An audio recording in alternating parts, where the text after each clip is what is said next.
Good morning. I am Carol Kuniholm, Chair of Fair Districts, PA. I feel like many of us were here just recently. Some to ask for a vote on redistricting reform bills, House Bill 31 and Senate Bill 131. And some were here recently to ask for action on gift bans and campaign finance legislation.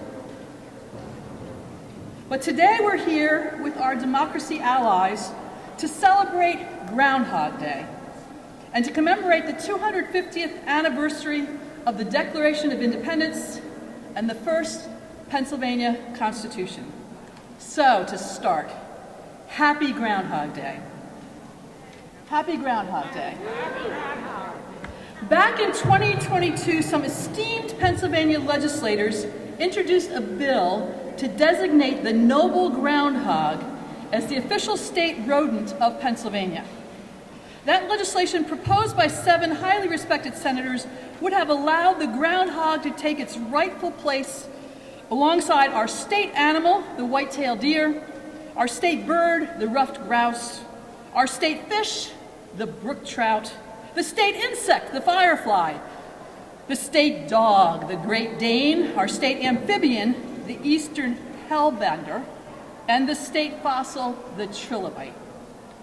The original co-sponsor memo noted the groundhog's intelligence, its ability to form complex social networks, and that it is one of the few species who enter into true hibernation, spending large parts of the winter sound asleep. The memo also referenced the importance of Punxsutawney Phil, seer of seers, sage of sages, prognosticator of prognosticators, and weather prophet extraordinaire. He had his moment this morning, as did many of his friends. It seems like many of them predicted a continued long winter. That bill, introduced in 2022, like more than 9/10 of other bills introduced here in the General Assembly, never saw a final vote. In fact, like thousands of others introduced each session, it was never even considered in committee. Today on Groundhog Day, members of organizations concerned about Pennsylvania's democracy and legislative process are asking our state legislators to consider a resolution or a bill, their choice, to make the groundhog the official mascot of the Pennsylvania state legislature. The nation has many groundhog prognosticators. Last January, NOAA, the National Oceanic and Atmospheric Administration, in honor of Groundhog Day and in the spirit of fun, pitted groundhogs from all over the United States against each other to see which of those rodents was the most accurate, based on their predictions from 2005 to 2024. Staten Island Chuck from Staten Island, New York, was found to be correct 85% of the time. General Beauregard Lee from Georgia was correct 80% of the time. Punxsutawney Phil tied with Woody the Woodchuck from Michigan for last place at 35%. For that reason, the groundhog seems a fitting mascot for a state legislature that passes far fewer than 35% of bills introduced. For years, far fewer than 10% of bills introduced in the PA General Assembly have been given a final vote, putting Pennsylvania, like Punxsutawney Phil, in the lowest tenth of effectiveness when compared to other states. But our proposed bill goes beyond the statistical comparison to Punxsutawney Phil and refers as well to the 1993 movie Groundhog Day. In that film, Bill Murray, portraying a weatherman concerned solely about his own career, with little interest in the fate of those around him, found himself in a continuous doom loop, repeating the same day in Punxsutawney again and again and again, with growing anger and frustration. No one knows for sure how many times that one day was repeated before Bill Murray's character finally broke free by listening to and caring about the people around him. In the same way, it's hard to tell how many times and across how many years many of Pennsylvania's bills have been introduced and ignored. We have no way to count the number of bills, the needed solutions to acknowledged problems that have been handed on from one legislator to another, one session after another, decade after decade, without ever reaching a final vote. For one other reason, the groundhog would make a fitting mascot. Pennsylvania has the largest assembly of prognosticating groundhogs in the nation, just as Pennsylvania has the largest assembly of full-time legislators. For those reasons, and in honor of Punxsutawney Phil, Octorara Orphea, Schnagadam Sami of Kunkletown, Mountjoy Minnie, Harleysville Hank, and a dozen other groundhog prognosticators, stuffed, wild, or tame, we will be seeking prime sponsors to introduce the proposed legislation with no hope it will be considered and no expectation of passage.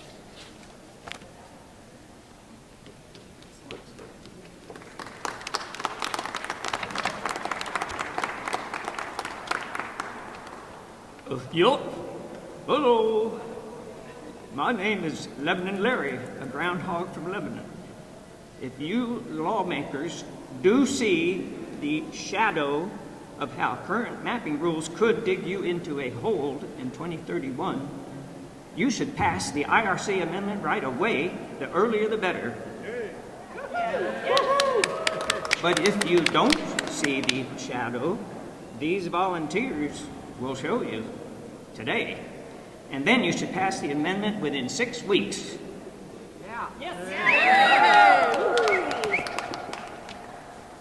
Now, in all seriousness, we're here to tell you that we're tired of inaction on the IRC amendment. We're tired of gridlock on laws to help everyday Pennsylvanians. And we're tired of Groundhog Day over and over and over again.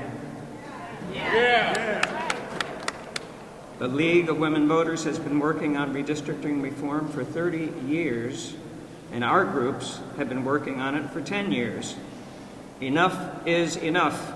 Bring House Bill 31 and Senate Bill 131 up for hearings, up for committee votes, up for passage in both chambers. Voters should choose our politicians, not the reverse. And our politicians should represent us, not money, not power, and not parties.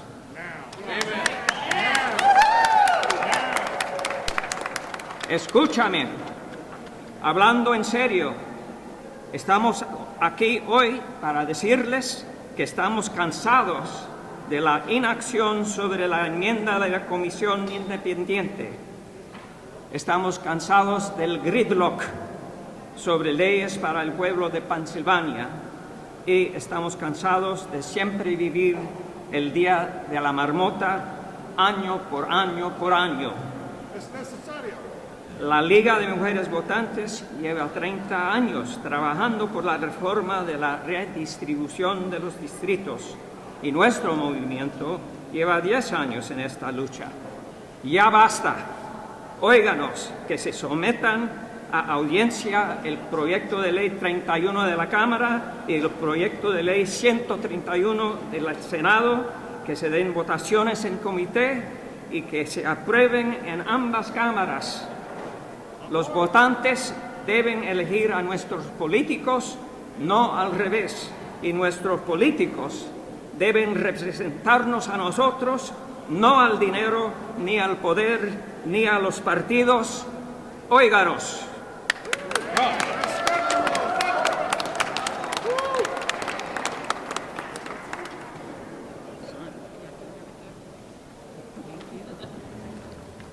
Hello, I'm Kathy Cox, Vice President, League of Women Voters, Center County.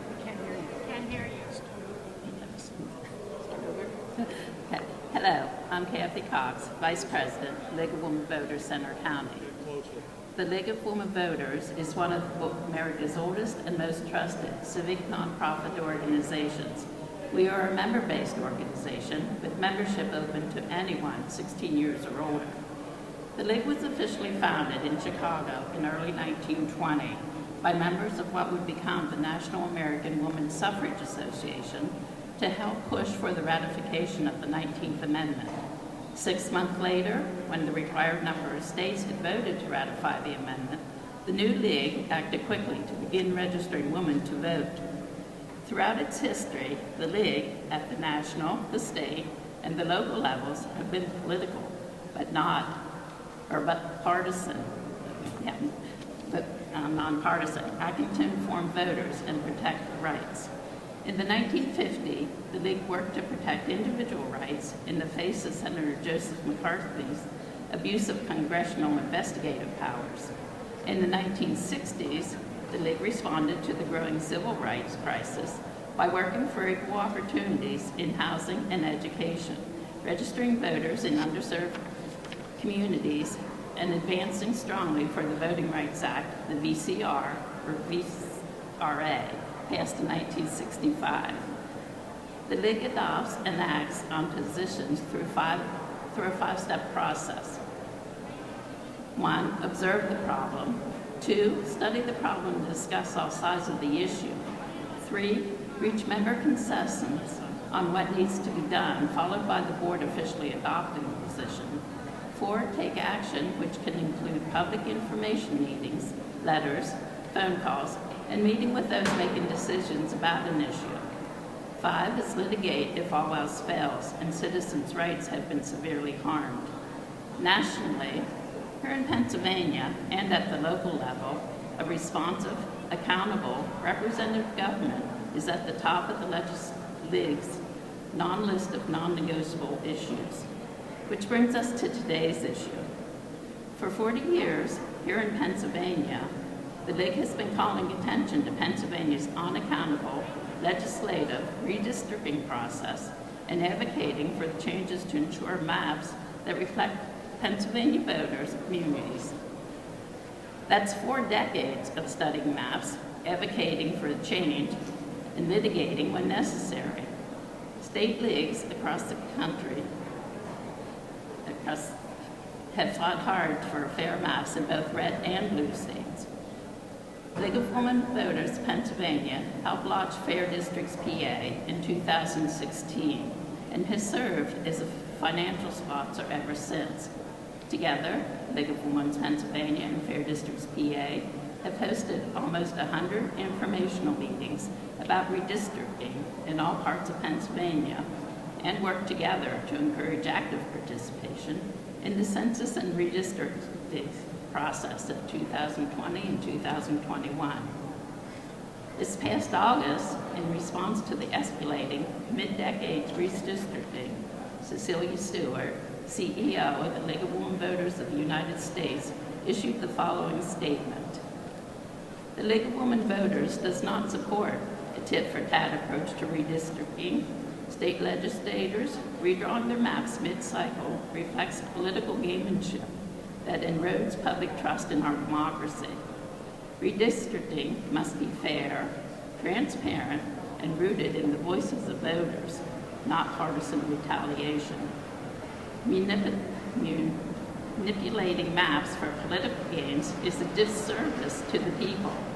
The League stands for maps that reflect communities, not political calculations. Voters deserve stable, fair representation, not to be used as pawns as a power grab.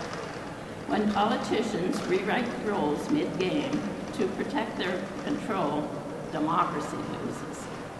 The League of Women Voters is ready to fight to ensure fairness for all voters, no matter what politicians do for their own gain.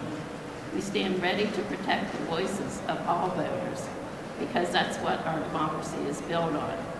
House Bill number 31 and Senate Bill 131 would put into law the values the National League endorsed by vote at the 2016 National Convention. That responsibility for redistricting should be vested in an independent commission with membership that reflects the diversity of the unit of government with specific timelines, full disclosures throughout the process, and public hearings on plans proposed for that adoption. The position also states that redistricting standards must be enforceable in court, promote partisan fairness, preserve and protect communities of interest, and respect boundaries of municipalities and counties. Redistricting should not protect incumbents through such devices as considering an incumbent's address, and should give no preferential treatment to political parties. While Fair Districts PA focuses exclusively on redistricting reform, the League of Women Voters is able to extend concern for voting rights such as activities as voter registration, candidate forums, and advocacy on issues like campaign finance. Our mission remains the same: empowering voters and defending democracy. With 100 years of experience, we envision a democracy where every citizen has the desire, the right, the knowledge, and the confidence to participate in this great experiment. We, the people, at all levels of government. Thank you.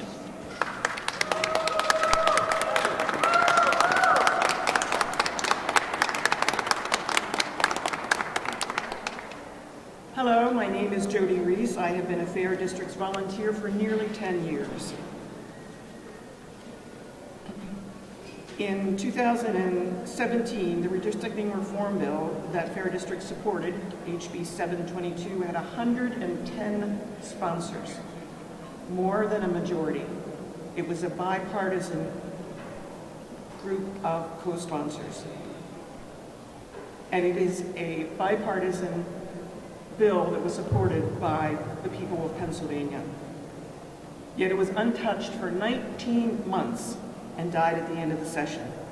In the next session, House Bill 23 had 101 sponsors, again with bipartisan support. Same outcome, died at the end of the session 20 months later. We were experiencing legislative Groundhog Day. That is when Fair Districts and the League of Women's Voters of Pennsylvania started the Fix Harrisburg campaign. That is where I have been spending the bulk of my time researching the performance of the legislature. And we found many legislative Groundhog Day examples, many bipartisan bills that would benefit Pennsylvanians, but fail year after year. And it doesn't have to be that way. You might think, well, we've had 3 years now of a split legislature, but this dysfunction has been going on for more than a decades. Let me share with you some examples. Childhood lead testing, 8 years, 10 bills. The Senate voted to form the Lead Advisory Board, which reported 12 actions and bills to reduce childhood lead poisoning in Pennsylvania. To date, none have been enacted. Increasing the minimum wage, 10 years, 46 bills. 30 red and blue states have succeeded in raising their minimum wage, including all 7 states around Pennsylvania. I should mention that during these 10 years, the legislature has enjoyed their automatic increases to their base salary, their minimum wage, which is an increase of 45%. Establishing a gift ban, 25 years, 39 bills. 34 of the 39 died in committee, 4 were reported out of committee but died in that chamber, and only 1 was ever reported out of the chamber, only to die in the next chamber's committee. And now for redistricting reform. We are at 10 years and 14 failed bills. These bills would all have, in the words of a majority leader, a positive impact on regular people. It doesn't have to be this way. Now, there were actually some success stories from last session with the split legislature, but only after years of failure. Expansion of benefits for first responders with post-traumatic stress injuries took 6 bills and 6 years. The telemedicine bill to define who can provide telemedicine services and give much-needed clarity around insurance company reimbursements, 10 bills and 8 bills. Even failures during the COVID when telemedicine was badly needed. Property tax reform to increase income eligibility and rebate amounts. 20 bills over 11 years, while approximately a third of the eligible seniors and people with disabilities, 200,000, became ineligible because of meager Social Security increases in their checks. These 3 successes last session had bills that received actually unanimous and near unanimous votes in committee and in the chambers. So why did it take so long to collaborate? It didn't have to be this way. I just listed and these 147 bills with 7 issues. Now, was every bill a good bill? Likely not. But why can't our legislature be successful at coming together, collaborating and compromising, discuss, debate, amend, and find solutions to benefit Pennsylvanians? Our legislature has no rules to promote collaboration, as there are in many states. And the rules are their rules that they write. It doesn't have to be this way. Our legislature is a full-time legislature and is the 3rd highest paid legislature in the country. Yet here we are again with legislative Groundhog Day. It doesn't have to be this way.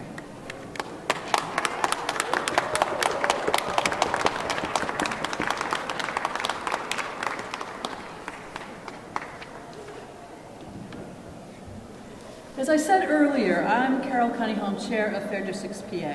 I'm also a former Vice President of Government and Social Policy for the League of Women Voters of Pennsylvania.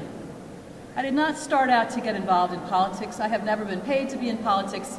I'm a full-time volunteer, as are, some of these are full-time, some are part-time. We're all volunteers who care deeply about our state, our government, and our communities. I had my first glimpse of state politics during my 11 years as a full-time youth pastor, working with a fairly affluent church in Paoli in Chester County and with a partner parish in Kensington, Philadelphia, one of the poorest neighborhoods in Pennsylvania. I confess I am not a native of Pennsylvania. I grew up just over the northern border of the Bronx in New York State. I was a beneficiary of the first years of LBJ's Great Society. My 3 siblings and I spent our childhood in the care of my grandmother, a runaway at 13 who never went to high school. If not for the generous public benefits, my family would not have survived 2 episodes of homelessness during my high school years. And if not for generous state grants, I would not have attended college and gone on to earn a PhD. My years as a youth pastor here in Pennsylvania alarmed me, as I saw the incredible disparity between well-funded public schools on Philadelphia's main line and aging, inadequate, sometimes dangerously outdated schools in the neighborhood in Kensington, where I spent a week each summer for 11 summers, doing outreach and running a week of summer camp with youth from both churches. When I asked, who decides that the kids who have everything get more and the kids who have nothing get less, I found my trail led here to the halls where budgets are decided, policy recommendations are ignored, and inequity grows, despite the best efforts of some valiant legislators and their dedicated staff. There should be nothing partisan about caring for our children, urban, rural, suburban, kids with both parents and kids with none. And there should be nothing partisan about making sure all communities are heard, all voices matter, and all votes have an equal say. Yet, as I spent time with knowledgeable members of the League of Women Voters, as I dug deeper into the way things work, or more often do not work, here in these halls, I became more and more aware that good solutions, equitable policies, well-reasoned efforts to make all Pennsylvania thrive are too often met with indifference by leaders who listen daily to their donors and industry lobbies, yet have little time for the people who elect them. We are here to mark the start of the 250th anniversary of the Declaration of Independence, the 250th anniversary of Pennsylvania's first Constitution, and Pennsylvania's role in the founding of our nation. And we are here to say that this legislature, despite the best efforts of some determined, persistent legislators, is stuck in a Groundhog Day doom loop that hurts all of Pennsylvania, including the leaders who, with some courage and compassion, could end that doom loop tomorrow. At its start, Pennsylvania was the template and model for self-governance, the keystone of the colonies, the site of the Declaration of Independence. Pennsylvania's Constitution, the second among the colonies to be ratified long before our national Constitution, was the most radical of its day, a model for many other states and nations in its affirmation that power originates in the people themselves. and that the people have a right to alter and reform their government. But Pennsylvania's rich tradition of liberty and innovation and unrivaled wealth of resources invited a new form of experimentation in ways to use public policy to maximize private profit. For over a century now, the rights of Pennsylvanians have been usurped by the greed of profiteers. Pennsylvania's current redistricting process is part of that experiment. No other state allows so few legislative leaders, just four, such direct control over their own and their colleagues' districts. That control then enables control of the legislative agenda, the legislative process, the Pennsylvania budget, to the benefit of those leaders, top donors, and the detriment of the people of Pennsylvania. 10 years ago, representatives of PA good government groups gathered here in Harrisburg to launch Fair Districts PA. The goal was to break through the doom loop of 30 years before that of redistricting reform bills, introduced in both chambers by members of both parties, beginning in the 1980s. Most of those bills were never considered. Few were given a vote in committee, none passed both chambers. And we have learned in the last decade we are not alone in this reenactment of a legislative Groundhog Day.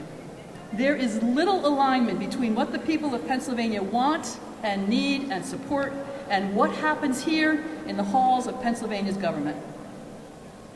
Last fall, the American Bar Association released their Task Force on American Democracy report, the result of 2 years of work by lawyers, academics, historians, elected officials, and listening groups across the country. The report warns that American democracy is under threat and points to surveys noting that the growing lack of confidence in the future of the U.S. political system threatens civic engagement and threatens the rule of law. The report identifies partisan redistricting as a top area of concern and says that politicized redistricting is an important driving force in the crisis of democracy in the United States. It is at the core of political dysfunction and polarization. Americans are losing confidence that their elected representatives speak for them. Those representatives are less and less incentivized to govern effectively, thereby feeding the perception that democratic governance is ineffective. That is a dangerous place for our nation to be. The report reaffirms an endorsement made in 2008 of independent redistricting commissions with authority to conduct congressional and state legislative redistricting and says, to quote, "Internationally, the United States is an extreme outlier as the only long-term democracy where redistricting is exclusively authorized to be effected by politicians. If the U.S. is an extreme outlier in allowing politicians to draw district maps, Pennsylvania is an even more extreme outlier, as the only state in the nation that allows so few legislators such direct, unchecked control over their own and colleagues' districts. With no vote from the legislature, despite what some of our legislators think, no vote from the legislature to affirm House and Senate maps, and one chair, appointed by a partisan court, who can lend weight to the two leaders of one party to determine voting districts for all Pennsylvania for the following decade. No other state or nation allows such a small group of politicians or politically appointed leaders such direct control. Bills to address this would need support from the very leaders who draw the lines. So in true Groundhog Day fashion, each bill plays out in a different way, always with the same doom loop results. In Groundhog Day, Bill Murray repeats variations of the same day with frustration, growing anger, indifference, despair, until he begins to see that the way out for him and for those around him is to listen, treat others with compassion, and correct the wrongs he sees and in the past ignored. The same could happen here in Harrisburg, restoring trust, freeing us from the doom loop, and opening the door to a brighter future for all Pennsylvania. We will close today with a declaration written by one of our Philadelphia leaders, Doug Gordon. The declaration was introduced and distributed on Independence Mall in sight of the Liberty Bell and Independence Hall 2 weeks ago, January 15th, 2026, Benjamin Franklin's 320th birthday. Our Chester County Coordinator, Kathy Dale, will read it for us. Thank you.